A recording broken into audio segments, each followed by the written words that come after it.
One of my favorite guests of the Steve Bannon's War Room program on Real America's Voice, ROSEMARY JENKS, is back. I always like to hear what she has to say. Listen to and watch ROSEMARY JENKS. ROSEMARY JENKS.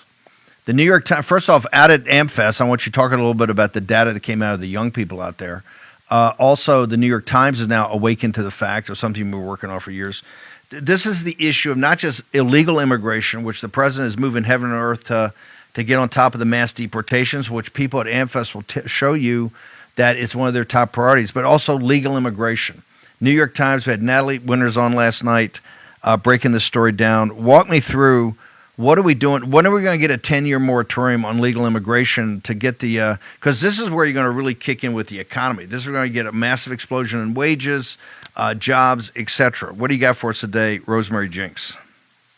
Yeah, Steve, it's so funny because all of the stories that are coming out in the mainstream media, the New York Times included, talk about how, economists are worried because stopping or reducing legal immigration or reducing H-1Bs is going to increase the cost of labor. Well, yeah, because employers are going to have to actually pay Americans American wages. That's the whole point.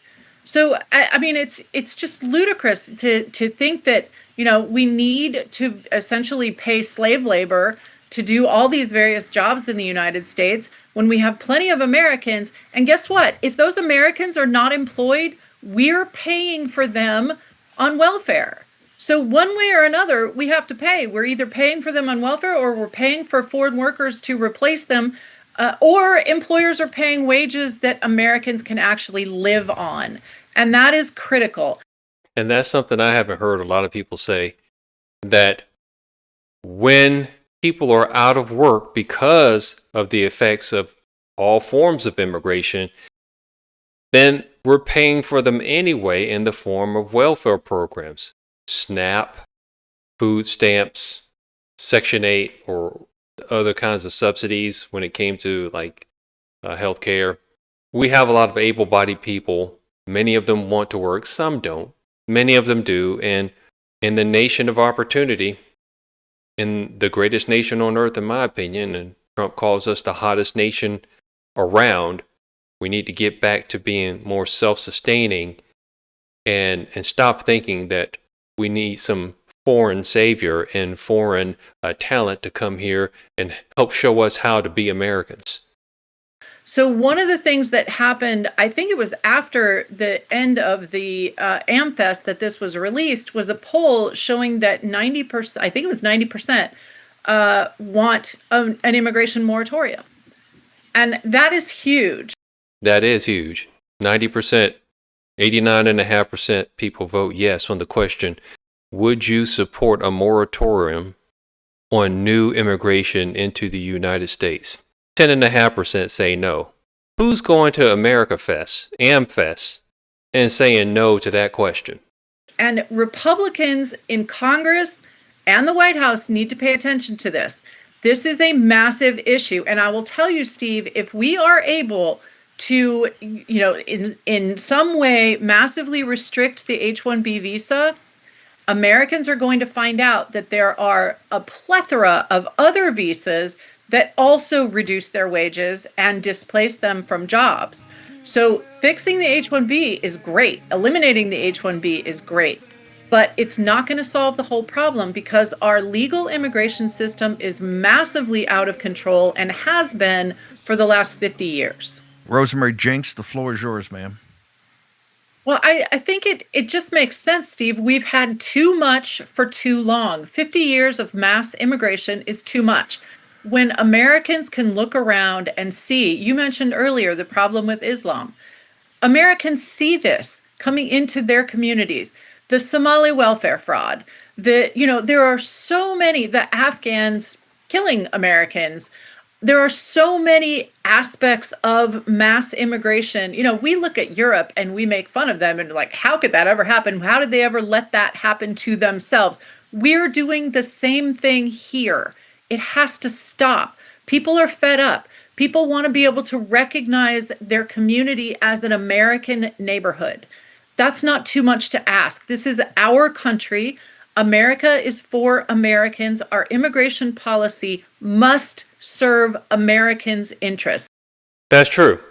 I saw a video earlier this morning of someone in Rome, and they were at like some sort of farmer's market, and they said it looked like Bangladesh. That's what they said. Plus, their video the video definitely verified that. I've made a video of someone walking down the streets of Paris, and you can't see anybody that looks French in the video. No one who's a heritage Frenchman could be seen. And we have elements of that here. I could show similar videos here in the North Texas area, particularly at Costco, that looks like if you didn't see Costco in the background, you would think we're in a foreign country. Anyway, let's continue. Not corporate interests, not big ag, not big religion, not any of the other things. Americans' interests must be served by this public policy. That hasn't been the case for 50 years. We need to have this moratorium and get our house in order. And then we can figure out exactly how many and who we need to bring in, if any. But right now, it's simply too much. It has to stop. There was going to be some legislation you were talking about banning. We know you're all over the H-1B visas, but is there additional legislation we should be looking for that's going to come up when everybody returns in January? Yeah. So first of all, let's just give a shout out to Chip Roy's immigration moratorium bill, the PAUSE Act. That is the first moratorium bill that's been introduced in a while, and it is comprehensive. It's everything except tourists. So that would end the H-1B and, all the other visas and legal immigration. So that is one thing that we should be focusing heavily on, Chip Roy's PAUSE Act. By the way, Chip Roy is a Texan, and I believe he's also running for Attorney General out here in Texas. Good to see Texas trying to lead on this. During COVID, it seemed like the leadership was really coming from Florida, and we're supposed to be big red out here. So goes Texas, then so goes the nation sometimes. Let's get back to that. There will be more legislation specifically dealing with H-1Bs coming out in the new year, hopefully very soon in the new year. So we'll be happy to come back and talk about that when it is introduced. But yeah, things are happening. Members of Congress are starting to get this, but we're not at a critical mass in Congress by any means. We need people to put pressure on their members of Congress to make them understand we've had enough. And I believe there'll be some talk about this the more we get closer to the general election of next year. Because as you know, maybe some of you know, Vivek Ramaswamy is, I believe he has the nomination, or I don't think they've had the primary yet, but he's running for governor in the state of Ohio. And I hope the folks there, if they can't get somebody else to be the nominee for the Republican Party, for them to put enough pressure on that guy to publicly renounce his prior stances on H-1B. He was rather elitist about what he had to say. I didn't like it at all, and I would not be voting for him if he were out here in Texas to be my governor. I don't like the governor we have, quite frankly. I think I would prefer him over his opponent, but I think there were other people who were running in the primary last time Governor Abbott was a candidate for re-election. Now this time around, I'm not voting for Abbott. I'm sure somebody else will come to. I might vote for him in the general, but not in the primary. We need something else. Anyway, let's continue. Too much for too long. Thank you, ma'am. Rosemary, you're a patriot and a hero, one of the great warriors of our time. And she is.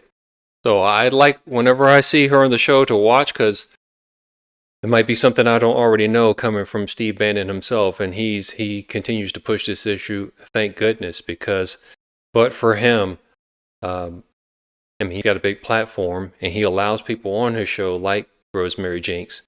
This is a big, big, big issue, and I see it in real time. I don't like what I see. Don't like it. I don't like the language coming from the Trump administration, or at least from Trump himself. I wonder how J.D. Vance would feel if he's the nominee next time going around. He is married to a woman who's Asian Indian. I know some folks who are aligned with, I believe his wife's name is Usha, who thinks that if Vance is going to be the nominee, that the gravy train that they have in terms of this legal immigration scam is going to continue, and they're anticipating that continuing because of the relationship that they have with the Vances. I hope that's not correct. This is a problem from a national security perspective. We can't have so much tech, so much cybersecurity in the hands of people who do not pledge allegiance to this nation only. There are other people who can speak about this issue better than I can, but I bring a passion that maybe they don't have. And I see it on the front lines. I see what's happened to my industry over the course of my career. I don't like it.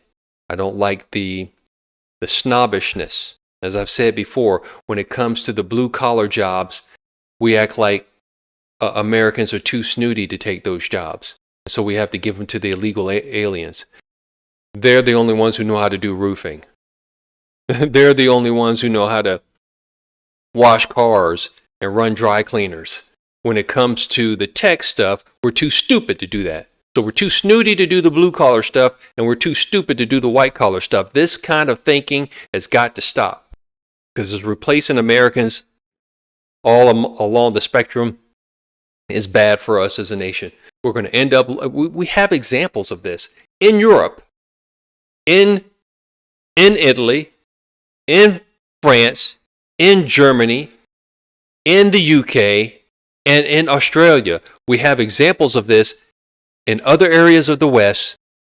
We'd be fools to allow it to happen here. With that, I'll see you next time. Bye-bye.